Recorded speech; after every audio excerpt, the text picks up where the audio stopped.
جیسے ہی ماہرہ ایک S P افسر بنتی ہے تو اپنی تعیناتی والے ضلع سے جہاں اس کی پوسٹنگ ہوئی تھی اپنی سرکاری گاڑی میں بیٹھتی ہے اور سیدھا کراچی کے کالونی میں پہنچ جاتی ہے، کیونکہ اسے پہلے ہی پتہ تھا کہ یہاں ایک صاحب صدیق احمد رہتے ہیں۔ وہ اپنی گاڑی لے کر اس کالونی میں آتی ہے اور وہاں پہنچ کر لوگوں سے صدیق احمد کے بارے میں پوچھنے لگتی ہے۔ جیسے ہی وہ پوچھتی ہے لوگوں سے معلوم ہوتا ہے کہ صدیق صاحب اب ریلوے اسٹیشن پر بیٹھ کر اپنا وقت گزارتے ہیں، کیونکہ ان کے بیٹے اور بہو ان کے ساتھ بہت برا سلوک کرتے ہیں۔ یہ سن کر ماہرہ فوراً ریلوے اسٹیشن چلی جاتی ہے۔ جیسے ہی وہ اسٹیشن پر قدم رکھتی ہے پرانی بہت سی باتیں اس کے ذہن میں فلیش بیک کی طرح آنے لگتی ہیں۔ وہ آہستہ آہستہ تلاش کرتے ہوئے آخرکار صدیق احمد کے پاس پہنچ جاتی ہے۔ وہ اسٹیشن کے ایک کونے میں بیٹھے ہوئے ہوتے ہیں اور ان کی حالت دیکھ کر صاف لگتا ہے کہ وہ بھیک مانگ کر گزارا کرتے ہیں۔ جیسے ہی ماہرہ انہیں اس حالت میں دیکھتی ہے تو اس کی آنکھوں میں آنسو بھر آتے ہیں۔ وہ فوراً ان کے پاس جا کر بیٹھ جاتی ہے۔ صدیق صاحب ماہرہ کو پہچان نہیں پاتے کیونکہ وہ قسمت کے بہت مارے ہوئے تھے اور ماہرہ کی حالت بھی اب بہت بدل چکی تھی۔ وہ نرمی سے کہتے ہیں، بیٹی تم کون ہو؟ مجھے بھوک لگی ہے، کیا مجھے کچھ کھانے کو مل سکتا ہے؟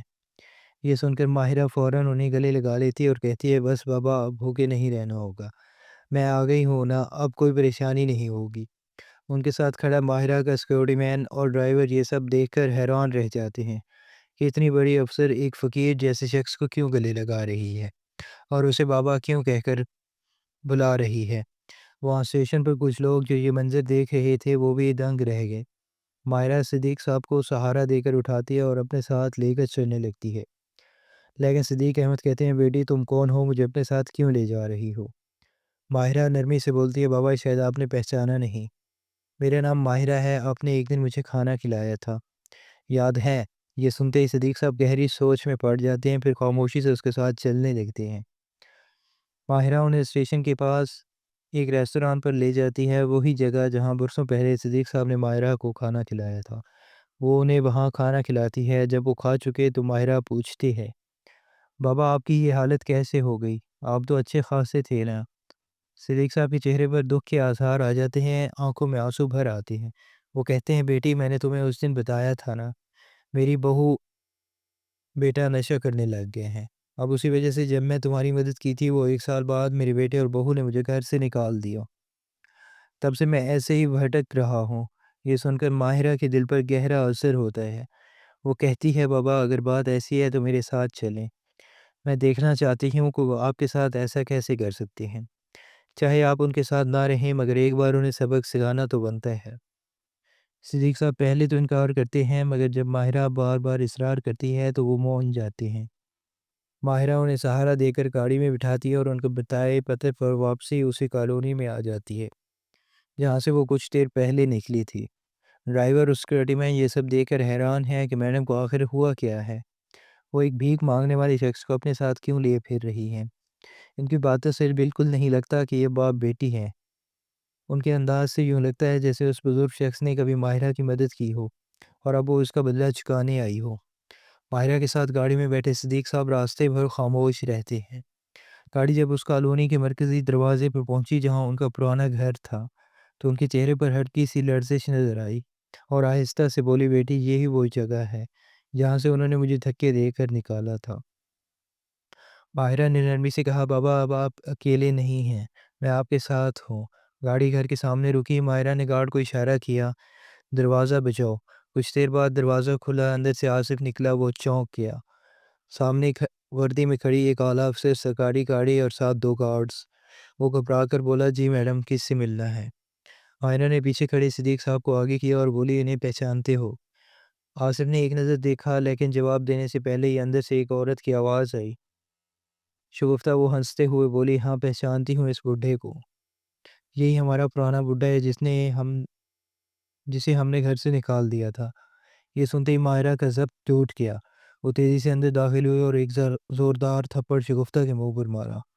کمرے میں سناٹا چھا گیا۔ آصف نے بولنے کی کوشش کی مگر ماہرہ کی تیز نظروں کو دیکھ کر خاموش ہو گیا۔ صدیق صاحب کے چہرے پر ہلکی سی مسکراہٹ آ گئی جیسے برسوں بعد انصاف ہوتا دیکھ رہے ہو۔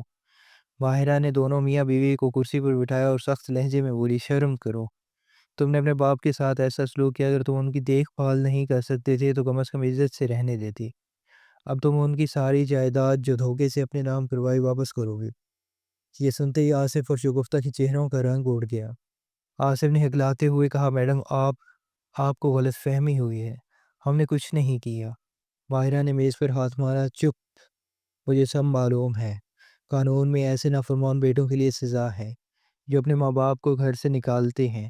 اگر تمہیں اپنے کیے پر ندامت ہے تو یہی وقت ہے توبہ کا۔ یہ سنتے ہی دونوں میاں بیوی گھبرا کر صدیق احمد کے قدموں میں گر گئے۔ شگفتہ روتے ہوئے بولی بابا ہمیں معاف کر دو، بہت بڑی غلطی ہو گئی، اب ایسا کبھی نہیں ہوگا، ہمارے ساتھ ہی رہیں گے آپ، ہم آپ کی خدمت کریں گے۔ صدیق صاحب نے آہستگی سے کہا نہیں بیٹی، اب تمہارے ساتھ نہیں رہ سکتا، بس اتنا کافی ہے کہ آج میری بیٹی نے میرا بدلہ لے لیا، باقی تمہیں تمہارے حال پر چھوڑ دیا۔ یہ سن کر سب چونک کے آصف نے حیرت سے پوچھا بیٹی کون سی بیٹی؟ آپ کی تو کوئی بیٹی نہیں ہے نا؟ ماہرہ مسکرا کر بولی ہاں خون کی بیٹی نہیں مگر دل کی بیٹی ضرور ہوں۔ کمرے میں خاموشی چھا گئی، سب کی نظریں ماہرہ پر تھیں۔ وہ آہستہ آہستہ بولنے لگی 4 سال پہلے جب میرے بھائی اور بھابھی نے مجھے دھکے دے کر گھر سے نکالا تھا، میں اسی ریلوے اسٹیشن پر آئی تھی، 3 دن سے بھوکی تھی، سوچ لیا تھا کہ زندگی ختم کر دوں۔ جیسے ہی ٹرین پلیٹ فارم پر آئی میں اس کے سامنے ایک قدم رکھنے والی تھی کہ اچانک ایک بوڑھا شخص آیا اور مجھے پیچھے کھینچ لیا۔ وہ یہی بابا تھے۔ ماہرہ کی آنکھوں سے آنسو بہنے لگے۔ انہوں نے مجھے سمجھایا کہ جان لینا گناہ ہے، پھر وہ مجھے پاس والے ہوٹل میں لے گئے، کھانا کھلایا، اور جب میں نے اپنا دکھ بتایا تو انہوں نے اپنی بچت میں سے 1 لاکھ روپے نکالے اور کہا بیٹی میری کوئی اولاد نہیں جو میرا سہارا بنے، یہ رقم لے لو، اپنی زندگی سنوارو، پڑھو، آگے بڑھو، بس ایک وعدہ کرو جب کامیاب ہو جاؤ تو مجھے ضرور یاد کرنا۔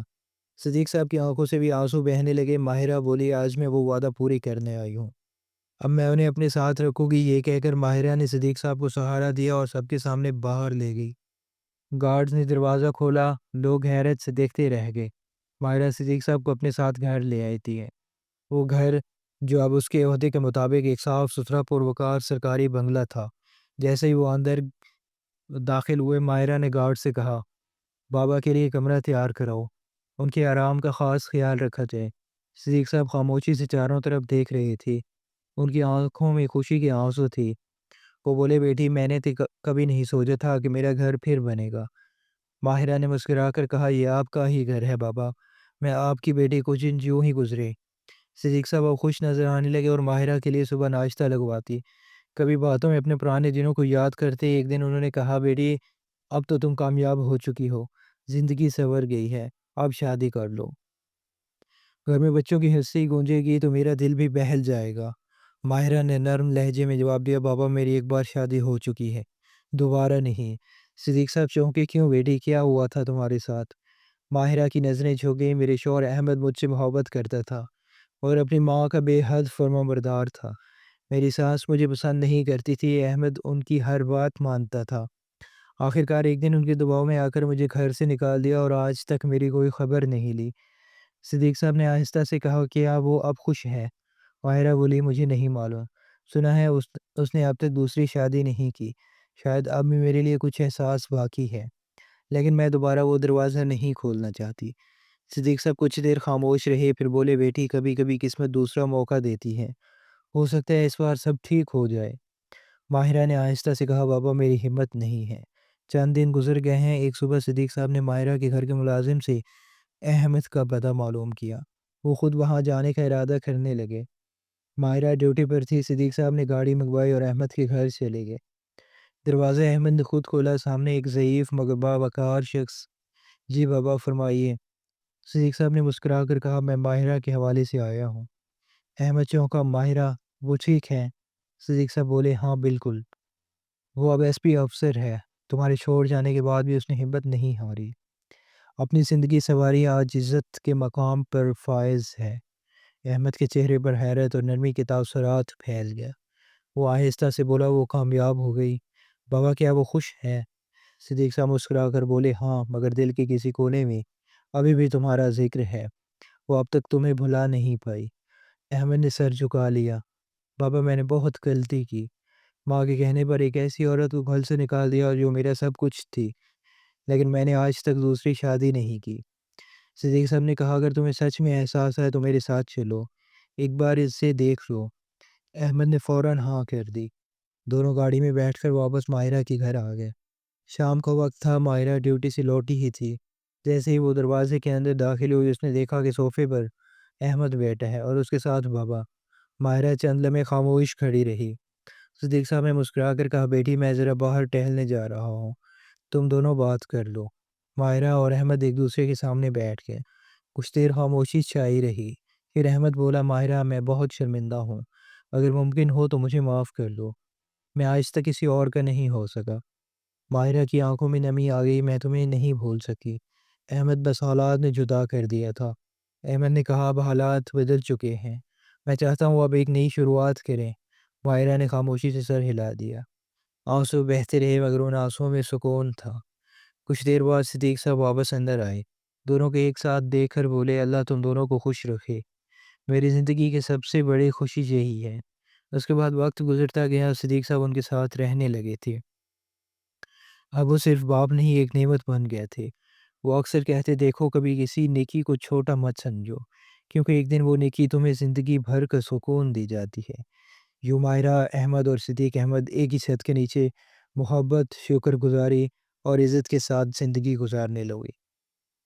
دوستو آپ کو آج کی ہماری یہ کہانی کیسی لگی؟ کمنٹ سیکشن میں لازمی بتائیں، اور اگر اچھی لگی تو ویڈیو کو لائک ضرور کریں، چینل پر نئے ہیں تو ہمارے اس چینل سات سٹوریز کو سبسکرائب کر دیں۔ ملتے ہیں کل ایک نئی اور دلچسپ کہانی کے ساتھ، تب تک کے لیے اللہ حافظ۔